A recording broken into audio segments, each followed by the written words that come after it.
안녕하세요, 구독자 여러분. 사연을 읽어드리는 필립입니다. 무덥고 습한 장마 기간 건강하시고, 그럼 오늘의 사연 시작해 보겠습니다.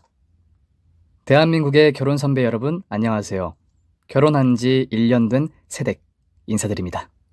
결혼한 지 얼마나 됐다고 여기 사연을 보내냐고 생각하실 분들이 계실 수도 있겠네요. 그런데 혼자만 알고 있기 아까운 매우 재밌는 사연이 있어 이렇게 글을 적게 되었습니다.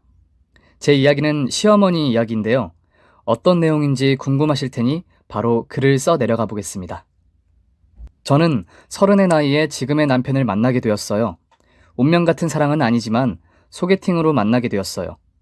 저는 은행원이고 그이는 증권사에서 일하고 있어 여러모로 통하는 게 많아서 바로 연애를 시작했답니다. 그리고 1년 만에 저희는 결혼을 결심했어요. 제 주변 친구들은 남자는 못해도 인연을 만나야 제대로 알 수 있다며 결혼을 미루라고 설득했지만 저는 그이와 하루빨리 결혼해서 아이도 낳고 도란도란 살고 싶었답니다. 그래서 프로포즈도 따로 받지 않고 바로 결혼 계획을 세웠답니다. 가장 처음 저희 부모님을 찾아뵈었고 아빠 엄마는 제 남편을 진심으로 마음에 들어 하셨고 사위로 받아주시기로 했어요. 그리고 사흘 뒤 예비시댁에 인사를 하러 갔어요. 꽤 으리으리하고 널찍한 주택이었는데 마치 호텔 같은 분위기의 집이었습니다. 저는 그이의 손을 잡고 현관을 지나 거실로 들어섰고 잠시 후 예비 시아버지와 시어머니가 화려한 외출복 차림으로 방에서 나오셨습니다. 어머, 아들, 네가 만난다는 아가씨니? 얼굴이 아주 예쁘네. 그런데 스타일은 조금 그렇다. 나중에 내가 스타일링 해줘야겠구나. 당신도 참 스타일이 어떻다고 그래? 내가 보기엔 아주 참해 보이고 좋구먼. 어서 와요. 지섭이 애비입니다. 예비 시부모님의 말씀이 끝나고 저는 고개 숙여 인사를 드렸어요. 처음 뵙겠습니다. 이은미라고 합니다. 초대해 주셔서 감사해요. 저희는 인사를 나누고 고급스러운 소파에 앉아 도우미 이모가 주시는 차를 마시며 대화를 시작했습니다. 예비 시어머니는 그동안 남편의 핸드폰에 저장되어 있는 제 사진을 여러 번 보셨다며 자주 만난 친구 같다고 말씀하셨어요. 그런데 사진하고 실물하고 좀 다르네. 뽀샵을 많이 했나 보구나. 아, 참, 내가 말을 놓아도 되지? 그럼요, 어머님. 말씀 편하게 하세요. 그리고 요즘은 사진들이 거의 다 뽀샵이어서 잘 나오죠. 제 얼굴 보고 실망하셨나요, 어머님? 아니. 그렇진 않아. 딱 은행원처럼 생겼어. 제가 은행을 다녀서 그렇게 말씀하셨는지 아니면 비꼬려고 하시는 건지 분간되지 않았네요. 이윽고 예비 시아버지가 대화에 끼어드셨답니다. 은행원처럼 생기다니. 내가 보기엔 미스 코리아가 따로 없구만. 지섭이 이놈한테는 과분한 신부감이야. 다행히 시아버지가 재치있게 말씀해 주셔서 다음 대화를 편하게 이어갈 수 있었어요. 시어머니는 저에게 이것저것 물어보시다가 제 부모님이 뭐 하시는지 물으셨어요. 아빠는 자영업 하시고요. 엄마는 주부세요. 평범한 집안에서 자랐구나. 요즘 자영업자들 힘들다고 난리던데 은미 씨 아버지는 장사가 잘 되신데? 무슨 장사를 하시지? 네, 아빠는 돈가스 집을 운영하세요. 장사는 그럭저럭 되는 것 같아요. 그리고 요즘 힘들지 않은 직종이 어디 있나요? 다들 힘든 걸 이겨내고 사는 거죠. 제 대답을 들으신 시아버지는 제가 긍정적인 성격이 마음에 든다고 하셨고 철이 일찍 든 것 같다며 매우 흡족해 하셨습니다. 반면 시어머니는 돈가스라는 단어를 듣고 표정이 조금 일그러지셨어요. 돈가스? 내가 돈가스를 언제 먹었더라? 아, 지섭이 너 돈가스 별로 안 좋아하지? 엄마는 아들 입맛도 모르세요. 저는 돈가스 없어서 못 먹어요. 그리고 은미 아버님 가게 몇 번 가봤는데 사람들이 줄을 서서 먹는 맛집이라고요. 엄마도 나중에 드셔보세요. 남편의 말에 시어머니는 다시 인상을 찌푸리며 벌써부터 마누라 편을 드냐고 톡 쏘는 목소리로 말씀하셨고 줄 서서 먹는 돈가스는 금이라도 발라놨냐며 돈가스는 다 거기서 거기라고 무시하는 태도로 말씀하셨어요. 저는 기분이 나빴지만 내색하지 않았고 아빠의 돈가스도 평범하다고 최대한 겸손하게 대답했습니다. 그리고 주방으로 자리를 옮겨 도우미 이모님이 차려주신 저녁을 먹게 되었고 시어머니는 본격적인 자기 자랑을 시작하셨답니다. 은미 씨, 이 식탁 말이야. 이태리에서 들어온 수제품인데 어때? 예술품 같지 않아? 아, 네네. 정말 장인의 작품 같아요. 예술품 앞에 앉아서 밥 먹는 기분은 처음이에요. 시어머니는 이어서 밥그릇과 접시, 천장에 걸려있는 샹들리에, 거실에 있는 화가의 그림까지 세세하게 자랑을 하시며 온전히 자기만의 세상에 빠져 계셨어요. 저야 시어머니께 점수를 따려고 무조건 좋다고 하며 비위를 맞춰드렸고 길고 긴 저녁 식사를 이어갔네요. 다행히 시부모님은 결혼 반대 같은 이야기는 일절 없었고 앞으로 남편과 다투지 않고 잘 살라며 조언을 해주셨습니다. 그리고 상견례 때 다시 보자고 인사를 나누고 예비시댁에서 나왔죠. 남편은 시어머니가 원래 자랑이 심하시니 이해해달라고 말했고 저는 얼마든지 괜찮다고 대답했어요. 그렇게 한 달이 지나고 저희 상견례 날이 다가왔습니다. 저희 부모님은 평범한 옷차림으로 나가셨는데 시부모님은 온몸에 금을 두르시고 100m 밖에서도 눈에 띄는 화려한 옷을 입고 나타나셨어요. 조금 늦게 들어온 시어머니가 샵에 들렸다가 오느라 늦었다고 말씀하시며 간단한 인사를 나누셨답니다. 저희 엄마는 시어머니가 동떨어진 분이라는 걸 단번에 알아보시고 말씀을 아끼셨어요. 아빠도 예비 시부모님이 묻는 말에만 대답하며 어색한 분위기를 깨뜨리지 못하셨습니다. 그러자 시아버지가 저에게 했던 것처럼 다정한 목소리로 저희 아빠한테 말을 붙이셨어요. 은미 아버님, 아니지, 이제 사돈이라고 불러야겠죠? 사돈, 자영업 하신다는 얘기 들었습니다. 요즘 같은 불경기에도 손님들이 줄을 선다죠. 아무래도 사돈의 손맛이 보통이 아닌가 봅니다. 아이고, 손맛이라뇨. 감사하게도 손님들이 많이 찾아주시긴 하지만 이 특별한 맛 같은 건 없습니다. 나중에 두 분이 놀러 오시면 제가 대접해드리겠습니다. 아빠의 말씀이 끝나자 시어머니가 콧방귀를 뀌는 소리를 내셨어요. 됐어요, 사돈. 저는 기름기 좔좔 흐르는 음식은 질색이랍니다. 돈가스가 아시다시피 기름덩어리 아닌가요? 게다가 돼지고기에서 가장 싼 부위로 만들잖아요. 어쨌든 저는 입이 고급이라 돼지고기는 거의 입에도 대지 않는답니다. 아, 그러시군요. 그럼 다른 음식이라도 해드릴 테니 꼭 들려주세요. 제가 평생 해온 게 칼질이랑 요리밖에 없어서 어지간한 음식은 뚝딱하고 만들어내는 재주가 있습니다. 하지만 시어머니는 제 아빠의 말씀을 무시하며 아니에요. 저희는 외식을 호텔 레스토랑 아니면 하질 않는답니다. 그래도 마음은 고맙네요. 라고 대답하셨어요. 저는 계속해서 아빠를 무시하는 시어머니에게 화가 났지만 자리가 자리인 만큼 꾹 참고 말았어요. 그리고 잠시 후 혼수 이야기가 시작되었습니다. 시아버지는 저와 남편이 알아서 살만한 곳을 찾고 혼수도 알아서 하라고 말씀하셨는데 시어머니가 중간에 끼어들어 결혼을 그렇게 대충 하는 법이 어디 있느냐고 하시며 본격적인 갈등을 만드셨답니다. 사돈, 우리가 서울에 40평대 아파트를 마련할 테니 거기에 맞는 혼수와 예단을 준비해 주실 수 있겠어요? 물론 아파트는 신축 건물이고 브랜드도 달린 곳입니다. 은미가 지금 사는 집보다 좋은 곳으로 신혼집을 들어가는 거니 제대로 혼수를 해주셔야 해요. 말 한마디 한마디에 가시가 박혀있고 무시가 박혀있는 건 시어머니가 고칠 수 없는 병이었나 봅니다. 저와 부모님이 사는 집이 어떤지 보지도 않고 괄시하시고 아빠가 돈가스 가게를 운영한다고 기분 나쁘게 말하는데 당장이라도 시어머니의 입을 꿰매버리고 싶더라고요. 그런데 저희 아빠는 아무렇지 않게 웃으시며 그럼요. 다 맞춰드려야죠. 제가 은미 시집 보낼 여유는 됩니다. 그리고 이렇게 일일이 말로 할 게 아니라 이 리스트를 뽑아주시면 제가 다 채워드리겠습니다. 하고 당당하게 말씀하셨어요. 그래요? 돈가스 튀겨서 돈 많이 버셨나 봐요. 정말 나중에 들러야겠어요. 얼마나 대단하시길래 제가 요구하는 혼수 예단을 다 맞춰주시겠다는 건지 궁금하네요. 끝까지 혓바닥을 놀리는 시어머니였지만 저희 부모님은 단 한 번도 감정을 드러내지 않으셨어요. 결국 상견례는 찝찝하게 끝이 났고 저와 남편은 각자 부모님을 모시고 돌아갔습니다. 저는 상견례 자리에 있었던 시어머니의 태도를 말하며 지금이라도 결혼을 물을 수 있다고 강하게 말씀드렸어요. 그랬더니 아빠는 은미야, 송서방만 생각해. 그 친구는 남자인 내가 봐도 정말 괜찮고 훌륭한 사람이야. 네가 평생 함께 살 사람은 네 시부모가 아니란 말이지. 그러니까 결혼을 물으겠다는 말은 하지 말거라. 하시며 시어머니 때문에 남편을 놓치지 말라고 충고해 주셨어요.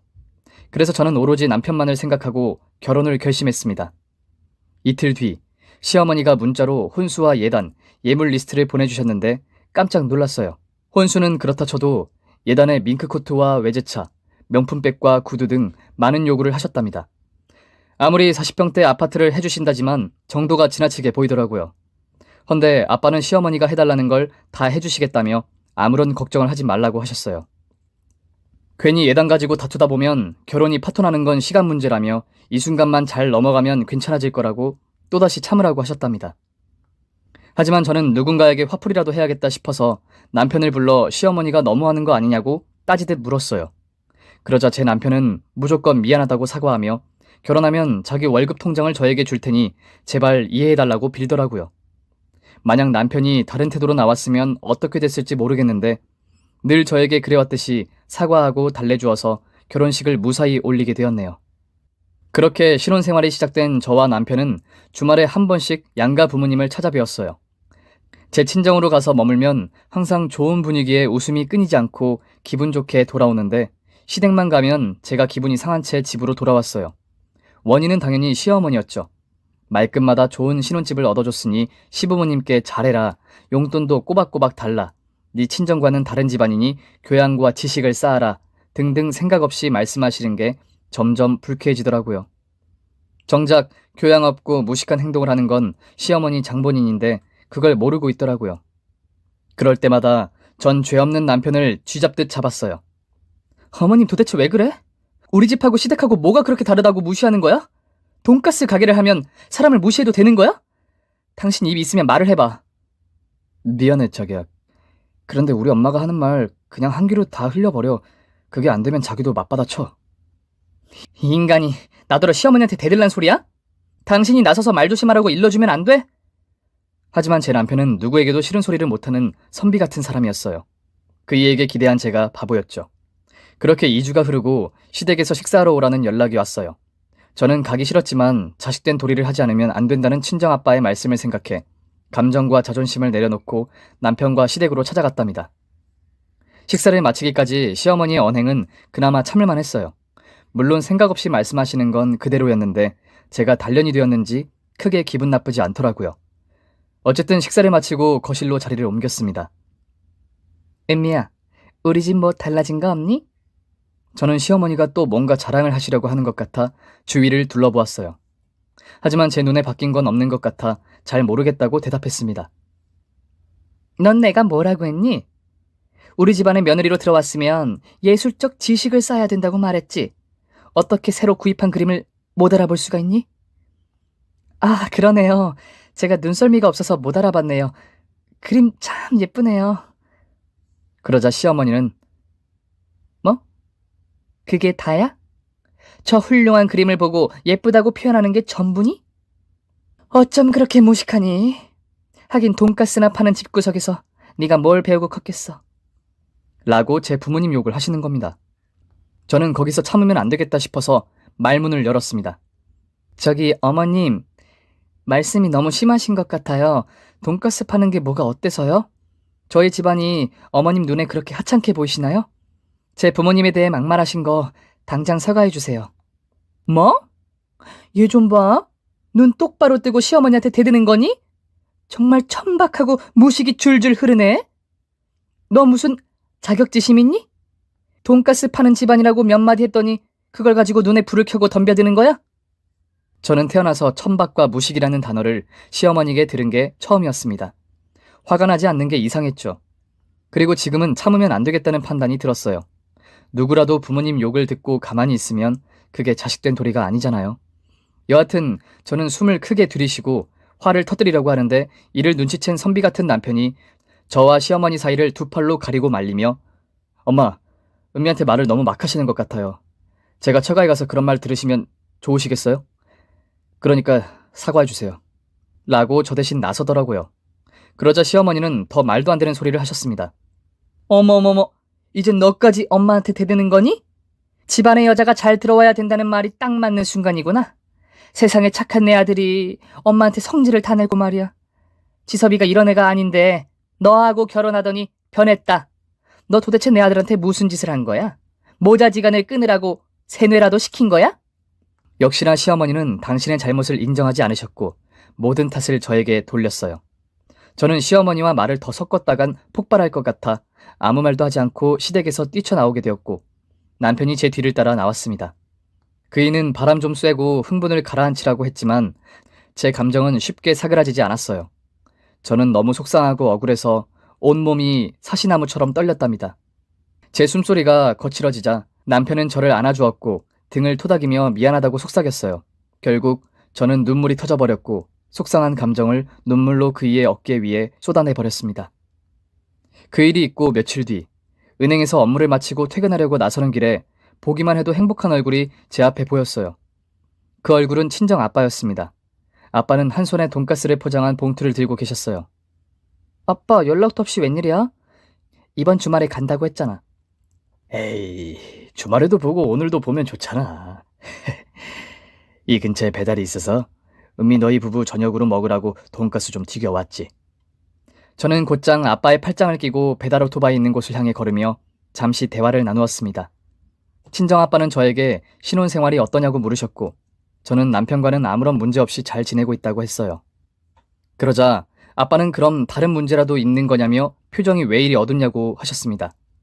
저는 머뭇거리며 별일 아니라고 했지만 아빠가 꼬치꼬치 물으시기도 했고 저도 푸념하는 마음으로 시어머니와 있었던 일들을 털어놓았습니다. 아빠는 제 말을 귀 기울여 들어주셨고 고개를 끄덕이시며 시어머니와 통화라도 하시겠다고 말씀하셨어요. 그래서 전 그럼 제가 더 곤란해지니까 아무 말도 하지 마시라고 전했어요. 아빠, 나도 모르게 말이 나온 거야. 너무 신경 쓰지 마. 괜히 우리 시어머니랑 통화하거나 문자 같은 거 하지 마. 알겠죠? 그래, 은미야. 너무 속상해하지 말고 마음을 조금 비워봐. 아빠는 이만 갈 테니까 주말에 보자. 그렇게 아빠는 오토바이를 타고 가게로 돌아가셨고 저는 아빠가 주신 돈가스를 들고 집으로 돌아갔답니다. 그리고 금요일에 아빠가 바쁘다는 연락이 와서 주말에 친정 가는 약속이 취소되었어요. 그래서 남편과 집에서 쉬고 있는데 시어머니께 전화가 걸려왔습니다. 은민이? 오늘 우리 집으로 건너와라. 내 아들도 같이 말이야. 네? 갑자기 무슨 일이라도 있으세요? 그러자 시어머니는 너는 시어머니한테 고분고분하게 네 알겠어요 라고 한 번에 대답이 나오면 덧나니? 주말이고 할 일도 없으니까 빨리 와. 오늘 내 대학 동창들이 오는데 내 며느리 얼굴 좀 보자고 난리다. 알아들었으면 서둘러서 와라. 하고 전화를 끊어버리셨습니다. 그래서 하는 수 없이 남편과 시댁으로 건너갔고 먼저 와 있는 시어머니의 동창분들을 만나게 되었어요. 안녕하세요. 처음 뵙겠습니다. 제 인사에 5명의 친구분들이 호들갑을 떨며 반가움을 전했습니다. 어머, 미자 며느리 너무 예쁘다. 은행원이라더니 용모도 단정하고 몸매도 날씬하네. 맞아, 좋겠다. 그러게 말이야. 이세는 걱정하지 않아도 되겠어. 지섭이도 한임을 하니까 말이야. 저와 남편은 엉거주춤하게 서서 시어머니 친구분들의 칭찬을 연거푸 들었습니다. 그리고 저는 인사는 그만하면 됐고 도우미 이모님을 도울 생각으로 주방으로 가려고 했어요. 그런데 시어머니가 예, 주방 갈 필요 없다. 오늘은 특별히 요리사를 불렀거든. 은민이가 보면 깜짝 놀랄지도 모르겠구나. 이리 와서 앉아. 라며 손가락을 까딱거렸습니다. 그렇게 저와 남편은 불편한 자리에 앉아 친구분들이 수다 떠는 걸 가만히 듣고만 있었어요. 한 30분이 지나자 초인종이 울렸고 시어머니는 저에게 나가보라는 눈치를 주셨습니다. 그래서 저는 곧장 현관으로 걸어가 문을 열었고 해맑게 웃고 있는 아빠의 얼굴과 마주하게 되었어요. 아빠가 여긴 왜? 은미도 와 있었구나. 잘됐다. 삼촌들도 왔어. 다들 너 보고 싶다고 난리였는데 잘됐어. 저는 양손에 아이스박스를 들고 있는 아빠와 그 뒤로 음식 재료를 들고 서 있는 삼촌들이 보였어요. 이게 다 무슨 일이에요, 아빠? 그러자 아빠는 짐이 무거우니 저에게 비켜달라고 하셨고 저는 아빠 뒤로 들어오는 10명의 삼촌들에게 인사했습니다. 그분들은 저의 친삼촌이 아니었고 아빠가 레스토랑에서 일했을 때 제자로 있던 분들이었어요. 제가 어릴 때부터 삼촌하고 따르며 허물없이 지내던 사람들이었습니다. 그렇게 아빠와 삼촌들이 시댁 안으로 들어오시자 시어머니가 조금 놀란 얼굴로 말했어요. 어머, 아니 사돈, 와서 돈가스나 튀기라고 했더니 이 많은 사람들은 다 누구예요? 네, 사돈. 오늘 사돈 동창들 오신다고 하셔서 제대로 대접해드리려고 제자들 좀 불렀습니다. 대충 상황을 보니 시어머니가 동창들을 불러 친정아빠한테 돈가스를 만들어달라고 시킨 것 같았어요. 또 저를 부른 건 지난번에 대들었던 것에 불만을 품고 아빠를 부려먹으며 저를 망신 주려고 계략을 짠 것 같았습니다. 지금 다시 생각해도 정말 영악한 것 같네요. 어쨌든 아빠는 시어머니의 말씀을 흘려듣지 않았고 제 입장을 생각해서 삼촌들을 불러 모아 시댁에서 뷔페를 차리고 대접하려고 오신 게 뻔해 보였어요. 저는 시어머니의 막대먹은 짓에 화가 났고 아빠의 이해하지 못할 행동에 머릿속이 복잡했어요. 무슨 말을 어떻게 누구에게 해야 할지 가늠이 되지 않았답니다. 결국 저와 남편은 가만히 앉아만 있었고 아빠와 삼촌들이 주방과 거실을 오가며 접이식 식탁을 세팅하고 본격적인 음식 준비에 돌입했어요. 자. 오늘 귀한 분들 대접하는 날이니까 모두 맡은 요리에 최선을 다하자. 아빠의 우렁찬 목소리에 10명의 삼촌들이 대답했습니다. 네, 셰프. 상황이 조금 이상하긴 했지만 저희 아빠는 누구보다 멋지셨어요. 그리고 시어머니가 놀랄만한 호텔 요리가 멋들어지고 맛깔스럽게 식탁 위에 올려졌습니다. 이윽고 시어머니의 동창분 중 한 분이 갑자기 손뼉을 치며 호들갑을 떨었어요. 어머, 저분 텔레비전에 나왔던 유명한 셰프잖아. 삼촌들은 다들 잘나가는 레스토랑의 셰프여서 텔레비전이나 유튜브에 가끔씩 얼굴을 비추셔서 많은 사람들에게 알려져 있었어요. 이어서 다른 동창분이 아, 맞네. 얼마 전에 요리대회 하는 프로그램에서 심사위원으로 나왔던 그 셰프야. 라고 포효하듯 소리쳤습니다. 그러자 시어머니는 어리둥절한 표정을 짓더니 저를 빤히 보시더라고요. 왜 유명 셰프가 저희 아빠의 제자인지 대답해달라는 표정처럼 보였어요. 사실 저희 아빠는 유명한 호텔의 셰프 출신이었고 두바이와 미국에서도 2년씩 일하신 유명한 셰프셨고 많은 요리사들에게 인정받던 분이셨습니다. 그런데 아빠는 직접 가게를 운영하는 꿈을 가지고 있어서 제가 중학교에 올라갔을 때 호텔 일을 접으시고 자영업을 시작하셨어요. 처음에는 지금의 돈가스 가게 하나였는데 입소문이 나고 유명해져서 전국에 분점이 14개나 되는 프랜차이즈점이 되었죠. 아빠는 거기서 멈추지 않으시고 파스타집과 초밥집, 고깃집까지 여러 식당을 오픈하시고 성공시키며 외식업계에서 유명하게 되셨습니다. 제가 시부모님과 남편에게 친정아빠를 돈가스 가게만 운영하는 분으로 소개한 건 아빠의 뜻이었어요. 아빠는 제가 어릴 적부터 겸손은 미덕이라는 걸 강조하며 키우셨고 돈 많고 성공한 집안이라는 걸 드러내며 살면 초심을 잃는다고 쓸데없이 자랑하지 말라고 하셨어요. 그래서 제 친구들도 아빠가 얼마나 대단한 분인지 아무도 모르고 있답니다. 여하튼 저는 어쩔 수 없이 솔직하게 집안 이야기를 시어머니와 동창분들 앞에서 털어놓게 되었고 시어머니의 친구분들은 제 칭찬을 더 많이 하시며 음식을 드셨어요. 그리고 저의 고백에 시어머니는 제가 그동안 보지 못했던 표정을 지으셨어요. 마치 로또에라도 당첨된 사람처럼 눈이 이마에 닿을 만큼 크게 뜨셨답니다. 수다스러운 시어머니의 친구분들은 저희 삼촌 한 분 한 분께 음식이 맛있다니 사진 좀 같이 찍자니 하시며 소란스러움을 멈추지 않았고 웃음도 끊이질 않았어요. 그 틈을 타 저는 아빠한테 시댁에 와서 왜 이렇게까지 하냐고 여쭈었답니다. 며칠 전에 네 은행 앞에서 들었던 말이 마음에 걸리더라고. 그래서 사돈한테 안부차 전화드려서 너 좀 잘 부탁한다고 말하려는데 다짜고짜 오늘 동창들과 모임이 있다고 하시더구나. 나더러 돈가스 좀 튀겨달라고 하셔서 대충 눈치챘지. 나 혼자 왔으면 또 너를 무시할 것 같아서 작정을 하고 삼촌들을 데리고 온 거야. 이 정도 하면 앞으로 은미 너를 함부로 대하지 않겠지? 역시 제 예상은 빗나가지 않았어요. 앞으로 애써 태어난 척하며 아빠한테 고맙다고 말하고 소파에 돌아가 앉았습니다. 그리고 잠시 후 시어머니가 제 옆으로 슬그머니 다가오셨고 제 머리카락을 귀 뒤로 넘겨주시는 거예요. 순간 소름이 돋은 저는 시어머니가 뭘 잘못 드셨나 싶어 끔찍한 표정을 지으며 쳐다봤어요. 우리 은미가 예쁘긴 예쁘네. 내 친구들 말처럼 내가 며느리를 참 잘 얻었지.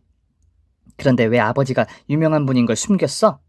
나 오늘 너무 깜짝 놀랐잖아. 아, 네? 그건 죄송하게 됐어요. 아니야, 죄송하긴. 괜찮아, 은미야. 시어머니는 또다시 제 앞머리를 넘겨주시며 다정한 척을 하시는데 온몸의 털이 삐쭉 서더라고요. 저의 친정이 부자시고 아빠가 유명한 분이니 바로 태도를 바꾸신 거죠. 게다가 돈가스를 끔찍하게 생각하는 분이 저희 아빠가 돈가스를 직접 가져다 드리자 시어머니는 맛을 음미하시며 세상에 이렇게 맛있는 돈가스는 내 생애 처음이에요. 사돈, 이거 돼지고기 맞아요? 씹히는 거로 봐서는 소고기처럼 아주 부드러워요. 라고 아부까지 떨더라고요. 이에 성격 좋으신 아빠는 아이고, 그럴 리가요. 다만 저는 돼지고기 중 안심으로 만들어요. 이 망치로 수십 번 두드려서 육질이 더 부드럽게 느껴지실 거예요. 어쨌든 입맛에 맞으시다니 다행이네요. 다른 음식들도 좀 드세요. 여기 다들 셰프들이니까 사돈 입맛에 잘 맞으실 겁니다. 하고 말씀하셨죠. 그러자 시어머니는 어깨까지 흔들며 접시를 들고 일어나셨고 즐거운 동창회를 이어갔어요. 다행이라고 해야 할지 모르겠지만 저는 그날 시어머니에게 막말을 듣지 않았고 칭찬만 받고 집으로 돌아갔답니다. 그리고 저희 아빠의 비밀을 알게 된 시어머니는 일주일에 서너 번은 저에게 안부 전화를 주셨고 부담스러울 정도로 다정한 말투로 말씀하셨어요. 그동안 천박하고 무식하다는 말씀을 하시던 분이 저에게 은미야, 엄마 안 보고 싶니? 하시며 온갖 아양을 떠셨습니다. 그리고 며칠 뒤에는 저에게 노골적으로 말하더라고요. 은미야, 너희 아버지 돈가스 가게 말이야. 내가 한번 찾아가 봤는데 정말 사람들이 줄을 서서 먹더라. 한 달 매출이 얼마나 되신다니? 내가 가만히 생각해 봤는데 나도 사돈한테 분점 하나 받아서 가게를 내보면 어떨까 해. 결국 돈이었어요. 저는 이럴까봐 아빠의 비밀을 터놓지 않았던 겁니다. 아빠는 세상 사람들이 장사를 너무 쉽게 생각한다며 절대 아무에게나 가게를 주지 않으시는데 나중에 시어머니가 아빠를 찾아가면 상황이 곤란해질 것 같더라고요. 그래서 제가 미리 싹을 잘라버리려고 솔직히 말했습니다. 어머님, 죄송하지만 그건 안 될 것 같아요. 저희 아빠는 요리 경력이 10년이 넘은 분들한테만 분점을 주세요.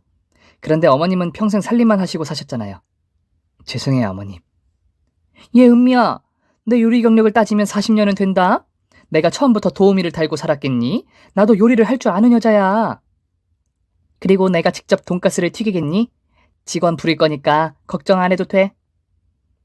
여전히 말이 통하지 않는 건 그대로였습니다. 그게 아니고요. 장사를 한 지 10년이 넘은 사람에게만 분점을 주신다고요. 경력이 없는 분들은 쉽게 포기해버리기 때문에 아예 고민 자체도 안 하시고 잘라내세요. 그래?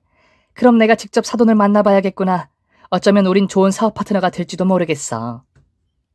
그리곤 직접 친정아빠의 가게를 찾아가 분점을 부탁하셨습니다. 물론 아빠는 좋은 말로 안 된다고 돌려보냈는데 이틀에 한 번씩 들러서 선물 공세까지 펼쳤다네요. 그런데도 아빠가 넘어오지 않자 매주 저희 신혼집에 명품백을 가져오시거나 백화점 옷을 잔뜩 사오시고 있답니다. 저는 아빠는 완강할 거라고 말하며 선물을 거절했지만 시어머니는 고집을 부리며 저에게 선물 세례를 퍼부으셨어요. 어머님, 저 이거 못 받아요. 아무리 이래도 소용없다니까요. 저희 아빠는 절대 분점을 내주지 않을 거예요. 그러니까 이거 그냥 도로 가져가세요. 얘는? 이거 엄마가 딸에게 주는 선물이야. 누가 돈가스 집 차리고 싶어서 이러는 줄 아니? 엄마는 은미가 너무 좋아. 그래서 베푸는 것뿐이야. 이렇게 누가 들어도 속보이는 거짓말을 아무렇지 않게 하시곤 합니다. 그래도 결혼 초처럼 막말을 하시거나 무시하는 행동은 하지 않으셔서 다행이네요. 제 남편은 그냥 시어머니가 주는 선물을 받아가며 지금처럼 이쁨 받으며 살라는데 이게 맞는지 모르겠어요. 시어머니의 이런 태도가 언제까지 갈지 의문이 들기도 하고요. 설마 또 막말을 하던 모습으로 돌아가진 않겠죠? 여러분이 저라면 어떻게 하실지 궁금하네요. 제가 어떤 대처를 하며 살아야 할지 댓글로 알려주시면 진심으로 감사하겠습니다. 오늘 사연도 잘 들으셨죠? 좋아요, 구독은 제가 다음 사연을 준비할 때 큰 힘이 됩니다. 그럼 다음 사연은 더 재밌는 걸로 준비할게요. 그럼 안녕.